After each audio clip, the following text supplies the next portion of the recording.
Ça fait penser à la fameuse... Parce qu'il y avait le jeu qui avait fait un carton, Yandere.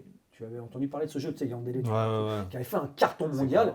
Les Yandere, c'est un phénomène japonais de femmes qui seraient tellement amoureuses qui peuvent en venir à des crimes passionnels, mais très hardcore, comme il s'était passé. C'était il y a combien de temps? Il y a 2 ans pour la half chinoise japonaise qui a tué, écoute bien l'histoire, elle est tombée amoureuse d'un host, ok, à Shinjuku. Et pour lui, mais lui, il s'en battait les couilles. C'était en fait une. Oui, c'est son travail. C'est une cliente, ouais. C'était une cliente, mais c'est devenu un peu sa meuf. Mais c'était surtout un portefeuille parce qu'elle, qui n'avait pas beaucoup de thunes, elle claquait toutes ses thunes. Le béaba de l'os, quoi. C'est le. T'as compris. Classique, ouais. Exactement. Et elle le soutenait parce que lui, il rêvait d'être host number 1, comme on voit dans la Et donc pour le soutenir, il faut qu'elle dépense beaucoup de thunes, qu'elle lui achète des bouteilles de champagne dans son club, des trucs comme ça. Appartement loué ensemble. Exactement. Appartement loué ensemble. Et lui, au fur et à mesure, il commençait à voir qu'il y avait entre guillemets plus rien. Il commençait à s'en foutre et il commençait à être distant. Et elle sentait, elle essayait de trouver des solutions pour le garder. Mais quand tu vois la photo de la meuf, c'est vraiment une photo très iconique. Enfin, c'est assez. Elle fume sa cigarette avec les mains en sang partout, comme ça dans la cage d'escalier après l'avoir tuée. Et un soir, justement, elle a pété un plomb. Elle a dit si je peux pas l'avoir pour moi. Elle voyait qu'il datait d'autres meufs, etc. Host, tu vois. Personne Si je peux pas l'avoir, exactement. Si je peux pas l'avoir pour moi, personne ne l'aura. Le mec se couche, normal, il dort, et elle arrive avec un couteau et elle le plante. Wow. Et là le mec il fait, il t'arrive. Aïe, qu'est-ce que tu fais? Et là elle le plante encore et ensuite elle fait gommer. Elle s'excuse. Elle regrette. Mais elle voit qu'elle a déjà commencé et que l'autre il est en sang et que si et l'autre il s'en va, il prend l'ascenseur et il meurt en bas.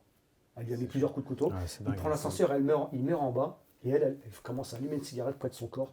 Et la police arrive comme ça. C'était il n'y a même pas 2 ans, cette histoire. C'est fou, ça me fait penser à un film, enfin tu le connais, le film, j'ai oublié le nom, avec cette femme une courtisane qui s'éprend d'amour pour un type et au final elle finit par lui couper les burnes. Ah oui, c'est la... C'était un truc français ça, non? Non, c'est japonais. Non, c'est japonais, c'est Sada... Oui. Sada... Putain, j'ai plus le nom. J'ai pas vu. C'est un film iconique, vraiment, on va le parler avec des crimes passionnels, des dingueries. C'est très japonais cette ambiance. Que l'amour peut t'amener à faire, ouais. Parce que c'est glauque, tu vois le délire, l'autre, tu sais, quand même. Mais c'est très... Et c'est Yandere, t'es quand même. Mais du coup, 1, 2, 3, hop, le début d'année horrible. Ouais, il y a eu encore pas mal de trucs qui se sont passés. T'as pas vu, il y a un mec qui a poussé une femme sur le train, sous le train, enfin sur le train, sur les rails. Sur lequel il l'a poussé, un truc de dingue. À la Tokyo Revengers. Tokyo Revengers. Mais c'est chaud. Dis la suite parce qu'il y a quand même une suite. Oui, parce que attends, fort heureusement, je pense que le conducteur de bus a eu le bon réflexe. Le train s'est arrêté, mais vraiment à quelques centimètres de la femme. Donc lui, il s'est fait arrêter tout de suite. Lui, il s'est fait arrêter tout de suite, tu vas se dire. Et c'était quoi, lui, son motif, by the way? Je sais pas du tout, ça, j'ai pas été jusque-là, mais je pense pareil, il voulait se faire quelqu'un. De plus en plus, alors je sais pas si, parce que personnellement, j'y paye plus attention, mais j'ai l'impression que de plus en plus, il y a des crimes comme ça commence à augmenter, tu sais, des crimes au couteau, des crimes un peu plus sanglants, des choses qu'on n'avait pas l'habitude de voir avant, ou peut-être parce que moi, je les voyais pas personnellement, mais j'ai l'impression que récemment, les Japonais commencent à avoir le sang chaud, là. Je pense honnêtement que c'était déjà là avant, mais il y a une différence. Il y avait moins de... Toi, regarde, tu l'as dit toi-même, tu as découvert tout sur X. À l'époque, il n'y avait pas X. C'est vrai. Mais des trucs comme ça, tu as vu. C'est vrai que des week-ends de fou, des affaires de fou. On pourra en parler dans un prochain podcast. Si vous êtes intéressé un peu, vraiment, le côté obscur, vous dites en commentaire si vous êtes intéressé, mais il y a un côté très obscur qu'on ne connaît peut-être pas particulièrement au Japon, qui peut être... que les gens ne connaissent pas du Japon, mais qu'on peut révéler.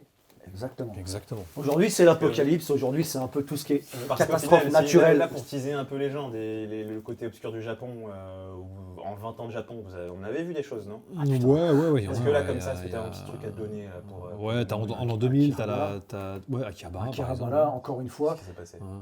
Pareil, Satsuji Jiken, un meurtre, une killing spree. On appelle ça un killing spree en français. Killing spree, une folie meurtrière. Putain, on a trouvé le mot, c'est beau ça. Ça va pourquoi? Killing spree, c'est bien. Killing spree. Une killing spree qui a été fait par un espèce de sociopathe, un otak totalement fou qui voulait un otaku qui voulait tuer des gens, etc. Moi, ce jour-là, j'étais à Akihabara. Franchement, j'étais assis sur la terrasse de l'Excelsior Café, qui est vraiment à 2 pas du Gemba, quoi. Tu vois, là où il y a eu le truc, quoi. Ouais, c'est un truc de fou. Et je me souviens, quelques jours après, je suis reparti à Akihabara, je voyais les gens qui déposaà Akihabara, tu sais, à Akihabara, sur l'avenue principale qui s'appelle la Chuodori, t'as un crossing qui mène vers Yodobashi et au carrefour, t'as Big Camera, enfin Softmap et Big Camera. Juste là, c'est ici que la plupart des meurtres ont eu lieu, quoi. Tu vois, il est arrivé, il est rentré comme un bourrin avec son camtar.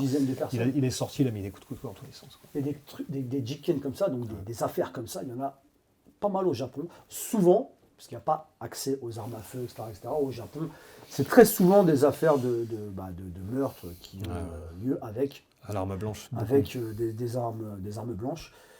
Je n'en parlerai pas dans ce podcast-là, mais j'ai aussi entendu une affaire qui a eu lieu dans un endroit, dans une pièce dans laquelle j'étais le jour d'avant.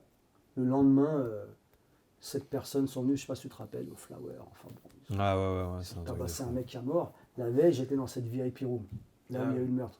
C'est un truc de fou, t'aurais pu y passer, quoi. Non. Parce que je n'étais pas si bon sur moi, donc ça va. I hope. On ne sait jamais, tu sais, dans le chaos. Non, mais c'est vrai que dans le chaos, mais le truc était stylé pour le coup. Mais ce que je veux dire, pareil, là, c'était un coup de batte de baseball, tu vois. Bon, là, c'était plus entre mafieux, tu vois ce que je veux dire. Mais c'est vrai qu'au Japon, tu as vu, entre les meurtres de psychopathes ou de sociopathes, comme tu veux les appeler, c'est au couteau.